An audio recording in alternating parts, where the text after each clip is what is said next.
Drones, the quadcopters that you see on TV, in commercials, and in the shops.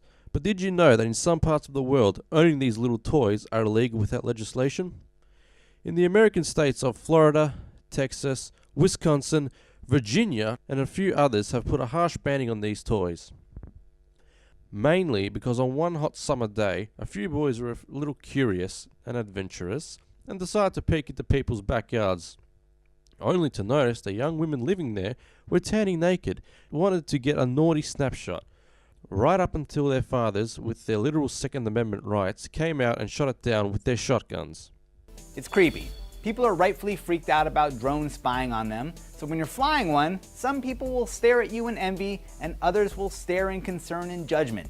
And if you don't think drones are creepy, just wait until your neighbor buys one. Next thing you know, a GoPro video of you sunbathing with your man boobs exposed is trending on Twitter, #DroneMoobs. What's the law in Australia for owning a drone? At the moment, under 2 kilos, you can fly a drone, not commercially, but you don't need the license to fly a sub 2 kilo drone. That said, if you're making your own Tropfest film or doing something like that, yep, you can fly a Phantom or anything like that. But you can't hire yourself out as a wedding photographer or whatever with a 2 kilo drone. You're breaking the law, you need a license. Drones vary in price from... What's the average cost of a drone that you would usually sell to a hobbyist? Probably between 150 and 250 bucks. To conclude this, don't be a smartass. You cannot ignore the rules and get away with it. One Queensland drone operator posted a video online revealing rules being broken and resulted in an $800 fine. CASA has been searching YouTube for Aussie drone pilots breaking the rules in the area of videos, then issuing fines accordingly. You may also know of a boy that flew his drone to Bunnings for a snag. He got busted and was fined $9,000. What's your take on the boy that flew his drone over to Bunnings Warehouse for a snag? Good little stunt, shouldn't have posted on Facebook or YouTube. If he just did it and talked about it, it'd become an urban myth and it'd be funny, but the fact that he got it out there, of course CASA are going to come down on him. What are the areas in Australia which you can't film with a drone? At the moment, anywhere in the city, any national park, because a drone is basically classed as an aircraft. So don't think you can go to Ayers Rock or Uluru, fly your drone around and film it, you need permission. Don't think you can fly your drone down through the 12 Apostles and film it, you need permission.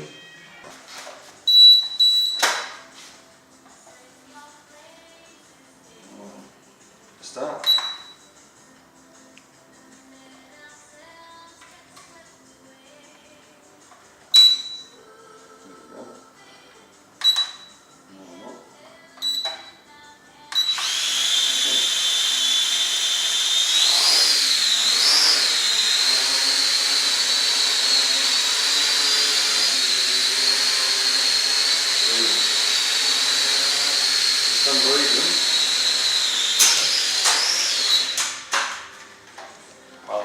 It's Black Hawk down. How often do you get cinematographers come by your shop? I'd say that'd have to be probably 15% of our inquiries. Micro drones are the size of your palm and have laws of their own. What's your opinion on the micro drones? You mean the new breed of drones the size of your phone? Yeah. Look, I think they're going to, fill a need in the market. No one wants to carry around a DJI Phantom in their backpack. They want something portable, especially for this new, selfie or droney. Social media. I've got to take an aerial shot of whatever, Do the micro drones come with good quality cameras, or is it just VGA? No, in fact, probably from this point onwards, you won't see a drone on the market that doesn't have a 4K camera in it. People just don't want 1080p anymore, and they don't want anything less than that, guaranteed. So I think the future's 4K for virtually everything. Have you ever come close to breaking the law yourself? Never.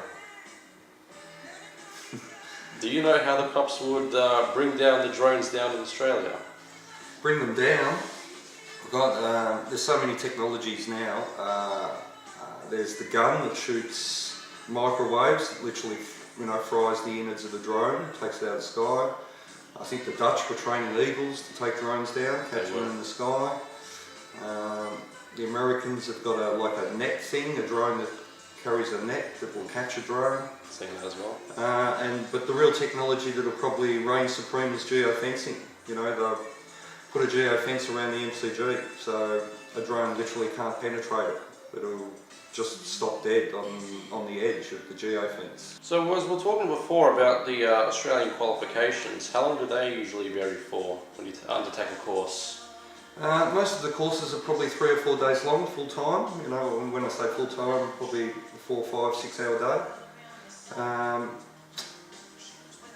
Cost wise, they're about $3,000, $2,500 to $3,000, depending on who's doing the training.